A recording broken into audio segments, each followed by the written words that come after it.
अस्सलाम वालेकुम जी, मेरा नाम मोहम्मद इजाज है। आप लोग देख रहे हैं लर्न पाकिस्तान। हम पढ़ रहे थे क्वांटिटेटिव रीजनिंग, और क्वांटिटेटिव रीजनिंग के अंदर हमने सबसे पहले नंबर कवर अप किए थे, फिर इसके बाद रेशो, प्रपोर्शन और इस तरह जो भी आउटलाइन हमने यहाँ पर कवर अप की है आपके सामने है। नंबर में हमने सीक्वेंस पढ़ा था और नंबर को कैसे हमने ऑपरेट करना है, फिर उसके बाद फ्रैक्शन, डेसिमल पढ़ा था, फिर परसेंटेज पढ़ा था हमने, फिर रेशो एंड प्रपोर्शन पढ़ा था, एवरेजेस पढ़ा था, बेसिक एक्सप्रेशन हमने पढ़ लिया और टाइम डिस्टेंस पढ़ लिए।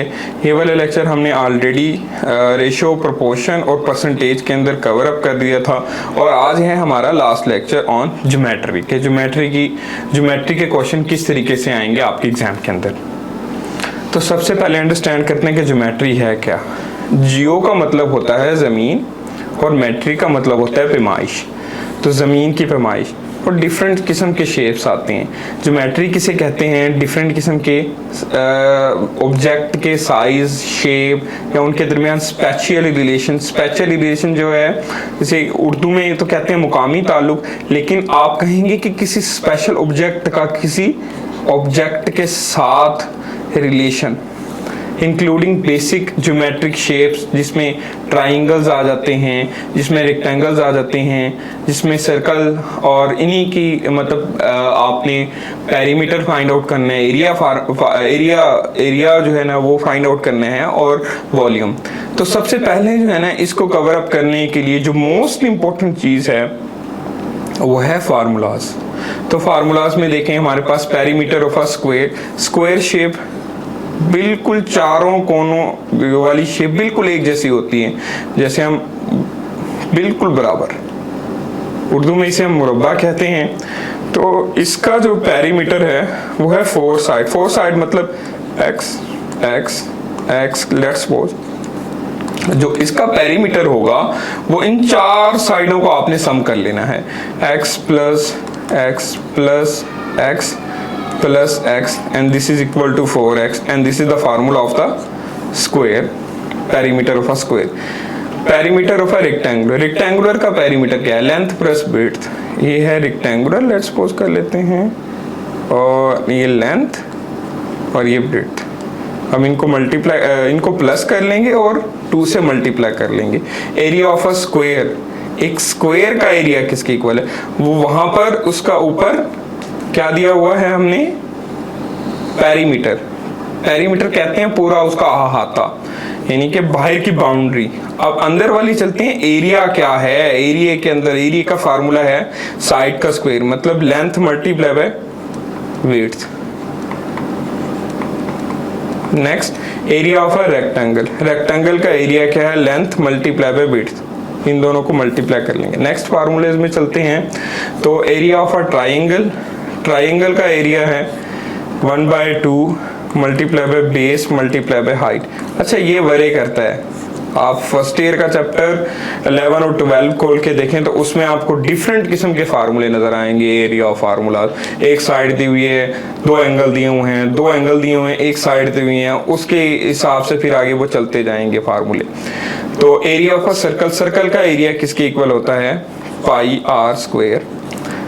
Circumference of the circle 2 pi r. अब चलते हैं क्वेश्चन की जानिब। तो उससे पहले मैं आपको एक इम्पोर्टेंट बात ये बता दूं, आपने इन फार्मूलाज को लिख लेना है, ये बहुत ज्यादा इम्पोर्टेंट है और आपके एग्जाम के अंदर ये चीजें आनी है। तो चलते हैं क्वेश्चन नंबर 1 की जानिब। इसके अंदर हमें क्या दिया गया है? Calculate circumference. पहले तो सर्कमफेरेंस मालूम करना है, देन एरिया किसका? सर्कल का। ये सर्कल यहाँ पर दिया हुआ है, ये by using the geometric formula if the radius of the circle is 21 unit. ये रेडियस है 21 यूनिट आपको दे दिया गया है।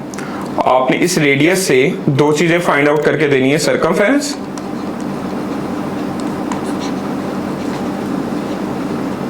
That is equal to 2 pi r, उसका फार्मूला है 2 मल्टीप्लाई बाय पाई 3.14। पाई की वैल्यू आप सबको पता है 21, आर की वैल्यू हम रख लेंगे, तो यह हमारे पास आता है 131.88। ये सर्कमफेरेंस आ गया। और इसके बाद हमने फाइंड आउट करना है एरिया।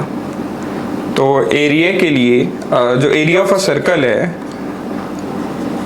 उसके लिए क्या फार्मूला है,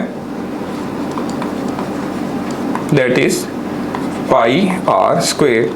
तो पाई आपके पास क्या है 3.14, आर आपके पास क्या है 21 और उसका स्क्वायर। तो ये आपके पास इसको कैलकुलेट कर लें तो ये हमारे पास बनता है 1384.74।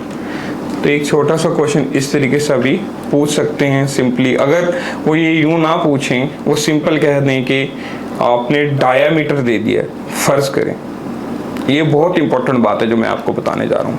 तो आपने ख्याल रखना है, किस चीज़ का ख्याल रखना है, आपने ये देखना है कि वो डायामीटर दे रहा है। लेट्स सपोज कि यही 21 ले लेते हैं, तो डायामीटर है। आपने सबसे पहले काम जो है वो रेडियस में कन्वर्ट करना है। रेडियस होता है डायमीटर बाय 2, तो d/2 कर लेंगे और नेक्स्ट इसको कैरी ऑन करेंगे। तो ये भी ख्याल रखिएगा, इस तरह के क्वेश्चन भी आपसे वो पूछ सकते हैं। चलते हैं क्वेश्चन नंबर 2 की जानिब। What is the area of the rectangular park whose length and the breadth of 90 metre and 60 metre respectively. तो लेंथ उसकी है 90 मीटर और ब्रेथ है उसके पास 60 मीटर। हमने इसका एरिया मालूम करना है। तो एरिया ऑफ ए रेक्टेंगुलर का फार्मूला होता है हमारे पास लेंथ मल्टीप्लाई बाय ब्रेथ। तो लेंथ आपके पास है 90 multiply by 60, that is equal to 5400 metre square. तो ये आपके पास क्या आया, एरिया आया, एरिया ऑफ रेक्टेंगुलर आया। चलते हैं क्वेश्चन नंबर 3 की जानिब। सिर्फ मैंने ब्लैंक जो है ना ट्राइंगल दिया हुआ है और इससे मैं आपको काफ़ी कुछ चीज़ें समझाऊंगा। सबसे पहले चले जाएं इसकी साइड के ऊपर, ये बेस है आपके पास, हाइपोटेनियस है और ये आपके पास अल्टीट्यूड या परपेंडिकुलर है।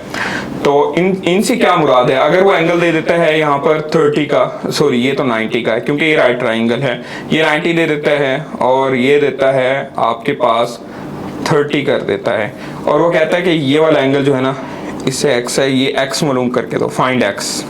इसको कैसे मालूम करेंगे, सिंपल सा है कि इस पूरे ट्राइंगल का जो सम है ना वो होता है 180 डिग्री। 180 डिग्री से ऊपर जाता भी नहीं और इसमें एंगल होंगे 3, 1, 2 और 3।